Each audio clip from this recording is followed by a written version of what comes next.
আমি ঘৰৰ জিঅ' টেগিং কৰিছিলোঁ বহুতো দুখী।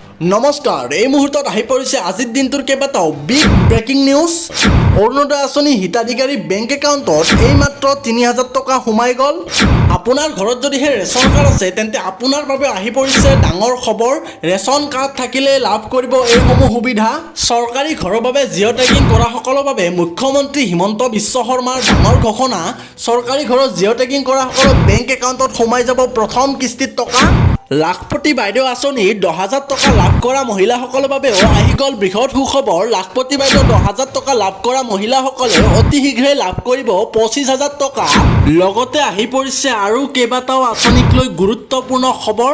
আটাইখিনি খবৰ আপুনি জানিবৰ বাবে ভিডিঅ'টো স্কিপ নকৰাকৈ শেষলৈকে চাই থাকক আৰু প্ৰথমতে আমাৰ চেনেলটো ছাবস্ক্ৰাইব কৰি ভিডিঅ'টোত এটা লাইক কৰি যাওক। দুখীয়া লোক এই জিঅ' টেগিঙৰ পৰা বাদ পৰি গৈছিলে।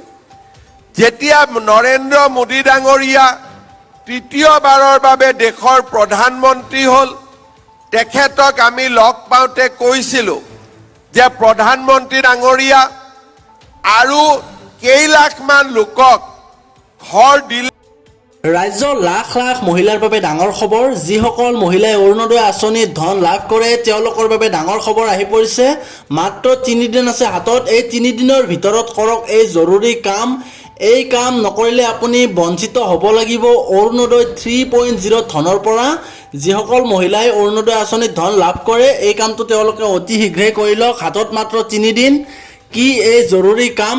আপোনালোকৰ বেংক একাউণ্টত ধন লাভ কৰিবলৈ আধাৰ সংযোগ কৰাটো বাধ্যতামূলক। আপুনি যদিহে অৰুণোদয়ত টকা লাভ কৰিব লাগে তেন্তে আধাৰ সংযোগ কৰাটো বাধ্যতামূলক কৰিছে চৰকাৰে। অৰুণোদয় আঁচনি হিতাধিকাৰীসকলে অতি শীঘ্ৰে বেংক একাউণ্টৰ সৈতে আধাৰ কাৰ্ড সংযোগ কৰি লওক।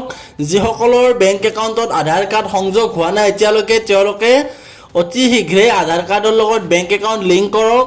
আধাৰ সংযোগ নকৰিলে ধন লাভৰ পৰা বঞ্চিত হ'ব পাৰে। 30 জুনৰ ভিতৰত বেংক একাউণ্ট আধাৰ সংযোগ সম্পূৰ্ণ কৰাৰ নিৰ্দেশ প্ৰশাসনৰ।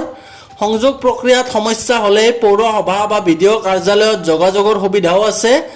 আপুনি অৰুণোদয়ৰ ধন নিৰবিচ্ছিন্নভাৱে লাভ কৰি থাকিবলৈ এই কাম অতি শীঘ্ৰেই কৰি লওক। আৰু যদিহে আপুনি কোনো ধৰণৰ সমস্যা পায় তেন্তে আপুনি আপোনাৰ ব্লক অথবা পঞ্চায়তৰ কাৰ্যালয়ত যোগাযোগ কৰিব। তাৰ পৰাই আপোনাক সহায় কৰিব বা আপোনাক কিদৰে কৰিব লাগে সকলোখিনি বুজাই দিব। মুখ্যমন্ত্ৰী ডক্টৰ হিমন্ত বিশ্ব শৰ্মা ডাঙৰীয়াই এটা গুৰুত্বপূৰ্ণ ঘোষণা কৰিছে। স্বচ্ছ নিযুক্তিৰ নতুন দিগন্ত স্পৰ্শৰ দিশে ধাৱমান অসম। আৰু এইটো আপোনালোকে দেখিবলৈ পাইছে মুখ্যমন্ত্ৰী হিমন্ত বিশ্ব শৰ্মা ডাঙৰীয়াই গুৰুত্বপূৰ্ণ ফেচবুক পোষ্ট এটা কৰিছে। অসমৰ মেধাৱী যুৱক যুৱতীৰ বাবে এক যুগান্তকাৰী পদক্ষেপ। স্বচ্ছ নিযুক্তি প্ৰক্ৰিয়াত এক নতুন সংযোজন। অসম লোকসেৱা আয়োগৰ সৈতে ডিজিলকাৰ সংযুক্ত হোৱাৰ ফলত এতিয়া প্ৰমাণ পত্ৰ পৰীক্ষণ প্ৰক্ৰিয়া হ'ব সম্পূৰ্ণ ডিজিটেল, স্বচ্ছ আৰু অধিক নিৰ্ভৰযোগ্য। আইনী জটিলতা হ্ৰাস পাব, সময় ৰাহি হ'ব আৰু ভুৱা প্ৰমাণ পত্ৰৰ সম্ভাৱনাও প্ৰায় শূন্যলৈ নামি আহিব। প্ৰযুক্তিৰ শক্তিৰে স্মাৰ্ট শাসন ব্যৱস্থা আৰু পৰীক্ষাৰ্থীসকলৰ সুবিধা নিশ্চিত কৰাৰ দিশত অসমৰ এই অগ্ৰযাত্ৰা অব্যাহত থাকিব। অৰ্থাৎ এতিয়াৰে পৰা কোনো পৰীক্ষাৰ বাবে এপ্লাই কৰিলে আপোনাৰ যি প্ৰমাণ পত্ৰসমূহ বা যিবিলাক চাৰ্টিফিকেট সেইবিলাক আপুনি লৈ যাব নালাগিব লগত। তেওঁলোকে ডিজিলকাৰৰ পৰাই আপোনাৰ কাগজ পত্ৰসমূহ ডিজিটেলি চাব পাৰিব আৰু তেওঁলোকে ইয়াৰ স্বচ্ছতা নিৰূপণ কৰিব পাৰিব। ৰাজ্যত পুনৰ বৃহৎ উচ্ছেদ অভিযান চলিব। ৰাজ্যত চলিব পুনৰ উচ্ছেদ অভিযান। 7 দিনৰ ডেডলাইন বান্ধি দিছে। ইতিমধ্যে বেদখলকাৰীসকলক 7 দিনৰ সময়সীমা দিছে বন বিভাগে।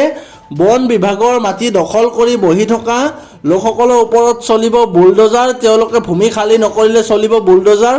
7 দিনৰ সময়সীমাৰ ভিতৰত যদিহে যোগীঘোপাৰ ভৈৰৱচূড়া সংৰক্ষিত বনাঞ্চলৰ বেদখলকাৰীসকলে মাটি খালী নকৰে তেন্তে চলিব উচ্ছেদ অভিযান। প্ৰায় 20 হেক্টৰতকৈ অধিক ভূমি বেদখল কৰিছে একাংশই। বনাঞ্চল ধ্বংস কৰি গাঁও সাজিছে বেদখলকাৰীয়ে। অতি শীঘ্ৰে তাতে উচ্ছেদ অভিযান চলিবলৈ গৈ আছে। 7 দিনৰ ভিতৰত ভূমি খালী কৰাৰ নিৰ্দেশ দিছে।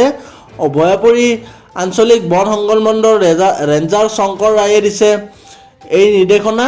যোগীঘোপাৰ ভৈৰৱচূড়া সংৰক্ষিত বনাঞ্চলত বেদখলকাৰীৰ দপদপনি তেওঁলোকক ভূমি খালী কৰিবলৈ নিৰ্দেশ দিয়া হৈছে। 7 দিনৰ ভিতৰত ভূমি খালী কৰিব লাগিব, নহ'লে চলিব উচ্ছেদ অভিযান।